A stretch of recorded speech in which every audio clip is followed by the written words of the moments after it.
Dan, welcome to Real Vision. Hey, thanks so much, Ash. It's great to have you here. I should say, by way of full disclosure, that we actually know each other. We used to work together at Yahoo Finance. Back in the day, that's right. A previous life for A both of us. previous life, indeed. I should actually say, Dan, that you actually changed a little bit my trajectory of my career into cryptocurrency in a very odd and unusual way.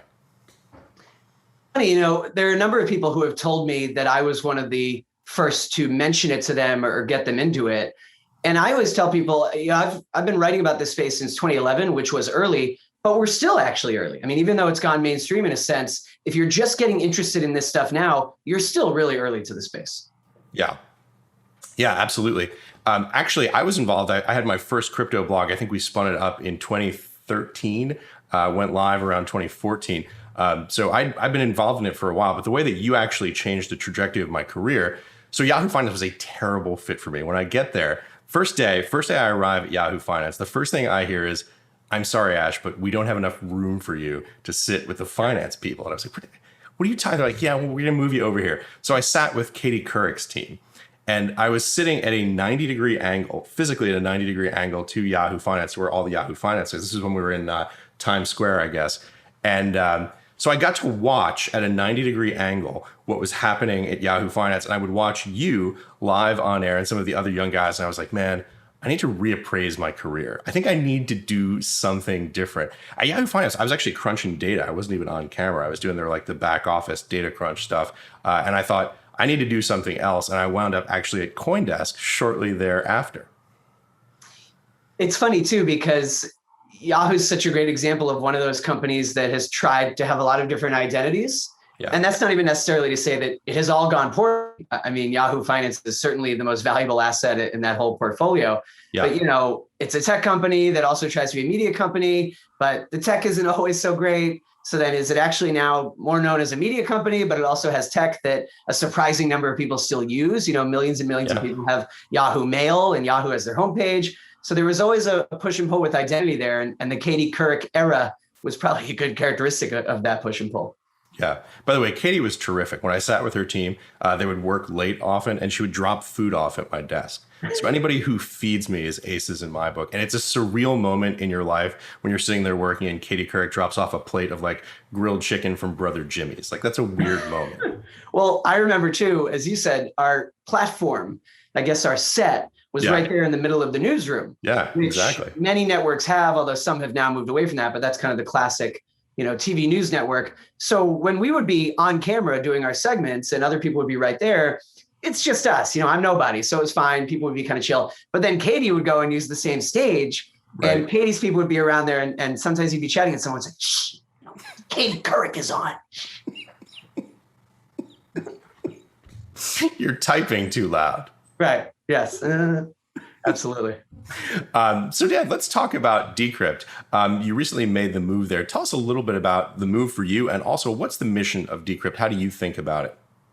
Absolutely. So the site was actually started in 2018 by Josh Quittner and some other co-founders. And I've known Josh actually for a few years from back in our print mag days. I was at Fortune originally before Yahoo Finance, and Josh was at Time Magazine. And then he kind of left the magazine world to go Silicon Valley. He went to work at Flipboard. And at some point, he launched Decrypt with some other folks, and they kind of launched it during what we now call crypto winter. I mean, everyone remembers the big peak of Bitcoin and other crypto prices at the end of 2017. That was kind of the mania, right? And I think that right now we're in a much more mature moment where it's gone mainstream, but there isn't that hype and frenzy.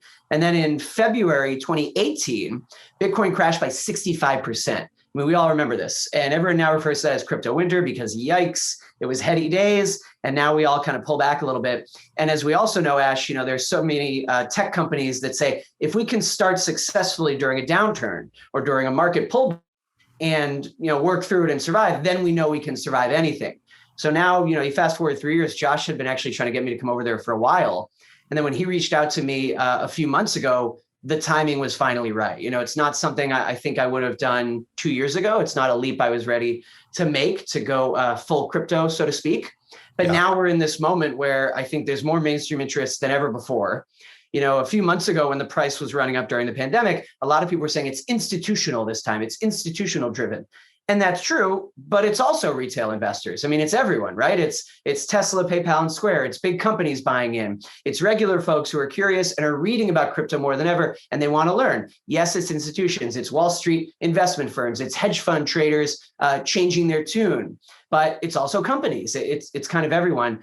And so the time was right. Went over to Decrypt to be editor-in-chief, and the site really wants to, as its name suggests, decrypt or demystify the space. So we cover daily news, just like CoinDesk and other pure play crypto news sites. We are a news site, but we also, and I would say there's equal importance on this half of our site, have this terrific learn section where we kind of hold your hand and explain concepts to people. I mean, I think there's a real lack of coverage in the space that is clear and lucid and inviting. Too much of the crypto news space, it's full of jargon. It's basically speaking to people who already live and breathe this stuff and are experts. And we really want to catch that giant funnel of people who are crypto curious and their understanding might be at a 0 or a 1 and they want to raise it.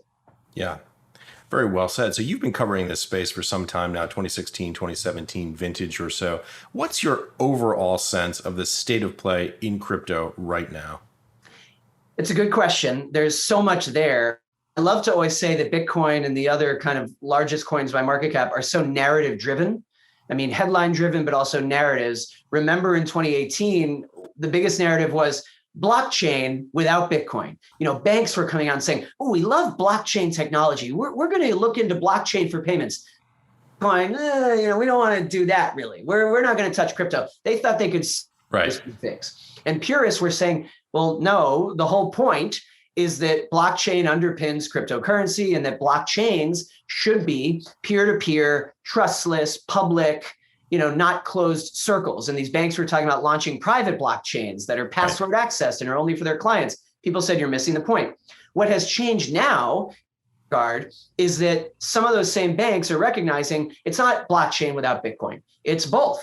And it's cryptocurrency as well. And of course, that's just one part of it. But my point is that a lot of the narratives in this space have now converged. And I think it's been a perfect storm. There's that, there's banks buying in. And by the way, it turned out by and large, that proposition turned out to be false. It was about Bitcoin, not the blockchain. And obviously we see now a proliferation of different technologies. But I've always thought that the reason that narrative grew up was because when it was first sort of coined, it just sounded so cool. Right? To lean into someone and say, no, what you don't really understand, it's not Bitcoin, it's blockchain. It made people sound in the know. And it turned out to be utter nonsense in terms of where the dollars went, at least from that period until today. Now, whether or not we see the role for permission private blockchains and other corporate blockchain type initiatives remains to be seen. But it hasn't been true for the last 4 years. Certainly that much is true. I think that's exactly right. And, with Facebook and Libra, or should I now say Diem, that was another issue where you had purists say, how decentralized is this really? I mean, pick your example of companies that tried to do their own version of a closed network.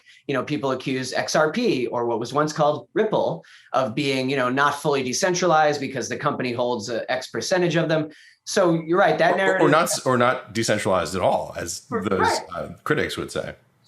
So that narrative faded. But the other thing, Ash, that I would make sure to mention in terms of the narratives is that you also have a sense now that this stuff is at least here to stay. Whether you think it's just a store of value, and we can talk about Bitcoin versus Ethereum, whether your interest is NFTs, which now is, down this separate rabbit hole. Right. At the very least, what I like people is it's not going to collapse tomorrow. And I wouldn't say that for all the different, altcoins, but at least with Bitcoin and Ethereum, at the very least, I think it's very clear they're here to stay. You used to see critics say all the time, well, what if it goes to zero? It could go to zero. It's not going to go to zero. That hasn't happened since it started. So it's here to stay. And by the way, the pandemic also created a terrific, perfect storm of narratives for cryptocurrency. Yeah. I mean, when you have, governments handing out stimulus checks and the Fed pulling various levers, that refortifies the argument for Bitcoin as an investment.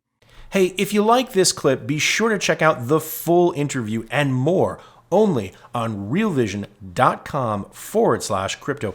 It's 100% free. Sign up now.